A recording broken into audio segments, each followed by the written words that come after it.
Hello WhatsApp guys, সবাই কেমন আছো? আশা করি ভালো আছো। আমিও ভালো আছি। আজকে আপনাদের সামনে নিয়ে আসছি আমি মেসেঞ্জারের সাউন্ড কীভাবে অফ করবেন।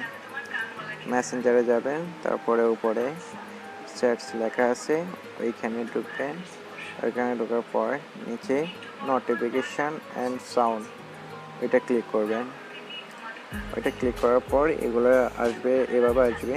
তো আপনার মেসেঞ্জারে যদি কেউ কল করলে সাউন্ড হয়, ওইটাও অফ করতে পারবে। এই যে এখানে লেখা আছে free call private on ring, আপনি এটা অফ করে দিবেন। তাহলে আর কেউ কল করলে সাউন্ড আসবে না, আপনার রিংটোন বাজবে না। তারপর ইন অ্যাপ সাউন্ড ওইটাও আপনি অফ করতে পারেন যদি আপনার মন চায়। ওইটা অফ করে দিলাম আমি। তারপরে ম্যানেজ নোটিফিকেশান এখানে ঢুকবেন।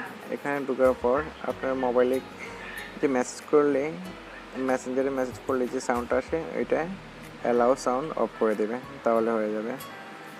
তো বন্ধুরা, আজকে এ পর্যন্ত। যারা যারা আমার ইউটিউবে নতুন, আমার চ্যানেলে নতুন, প্লিজ সাবস্ক্রাইব করেন আমার চ্যানেলটা এবং পাশে থাকেন পরবর্তীতে নতুন কোনো ভিডিও আপলোড করলে যাতে আপনি নোটিফিকেশন পেয়ে যান। Thank you guys. সো যাদের এই সমস্যা তারা এটা করে নেয়।